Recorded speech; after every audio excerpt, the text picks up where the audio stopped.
Every day, millions of packages move across the world with remarkable precision.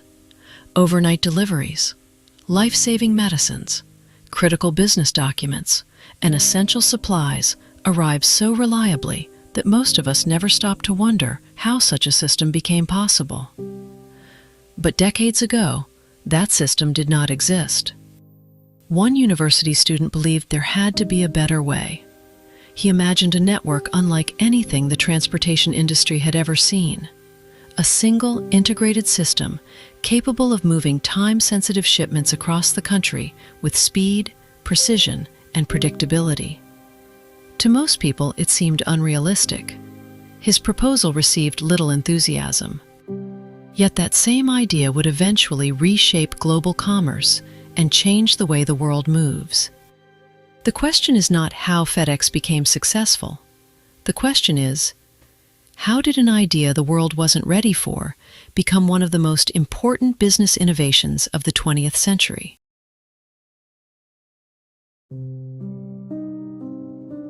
In the early 1960s, Frederick Wallace Smith was a student at Yale University. Like many students, he spent his days attending lectures, reading, writing papers, and preparing for a future no one could yet predict. But while most of his classmates were studying existing businesses, Smith became fascinated by a different question. What if the greatest obstacle to commerce wasn't manufacturing, but time? Businesses were becoming increasingly dependent on shipments that simply couldn't afford delays. Yet the transportation systems of the day were designed primarily for efficiency, not urgency. Packages traveled through fragmented networks built for another era. Smith believed there had to be a better way.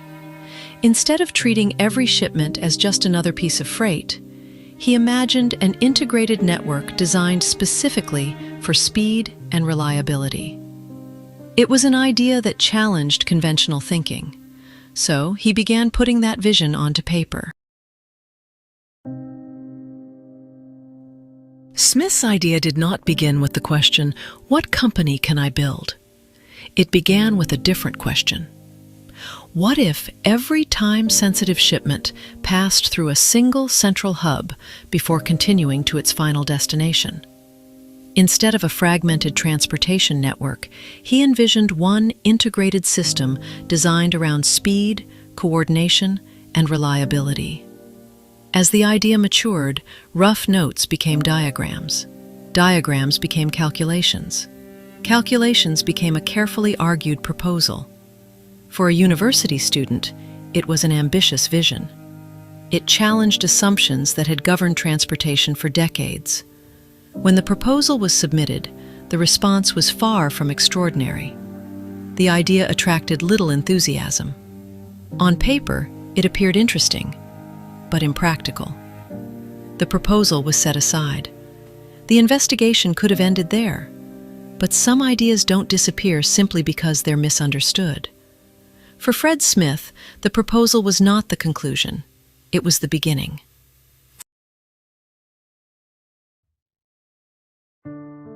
An idea on paper is easy. Building it is something else entirely. After leaving Yale, Fred Smith refused to abandon the vision that had taken shape in his proposal. He believed the problem still existed, and if the problem still existed, the solution was worth pursuing. In 1971, he founded Federal Express.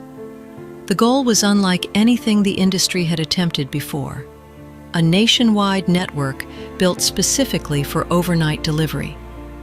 At its heart was the same central idea first explored in his proposal: a hub where shipments from many destinations could be sorted quickly before continuing to their final destination. It was a simple concept. Making it work was anything but simple. Every package had to arrive at precisely the right place, at precisely the right time. Aircraft, trucks, sorting facilities, and thousands of individual decisions had to function as one coordinated system. There was no proven blueprint. Fred Smith and his team were building one in real time. The vision was becoming reality. But reality came at a price, and that price would soon threaten the company's very survival. Building the network was only the first challenge. Keeping it alive would prove even harder. Federal Express was growing, but growth came at an enormous cost. Aircraft had to fly, employees had to be paid, fuel had to be purchased. Every day demanded resources the young company struggled to find. Before long, the vision that had inspired the company was in danger of disappearing altogether. Cash was running out.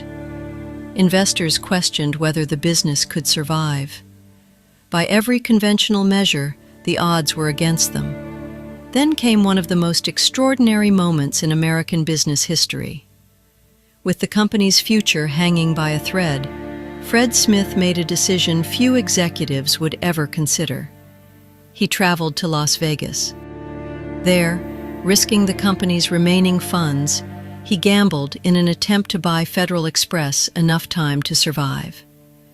The gamble did not solve every problem, but it bought something the company desperately needed: time. Sometimes, time is all a great idea needs. Federal Express survived, and once it survived, the world began to discover what Fred Smith had seen years earlier. Federal Express survived, but survival was never the destination. The goal had always been to change the way the world moved. As the network expanded, what had once seemed impractical became increasingly indispensable. Businesses adapted, industries accelerated, expectations changed. Overnight delivery was no longer an extraordinary service. It became something customers simply expected. The hub-and-spoke system that had once existed only as a student's vision became the foundation of a global logistics network. Millions of packages now moved through that system every single day. What had once been dismissed as an ambitious academic proposal had become one of the defining business innovations of the 20th century. The company had changed. The industry had changed. The world had changed. And somewhere behind that transformation remained a simple question. What if every time-sensitive shipment passed through a single central hub before continuing to its final destination?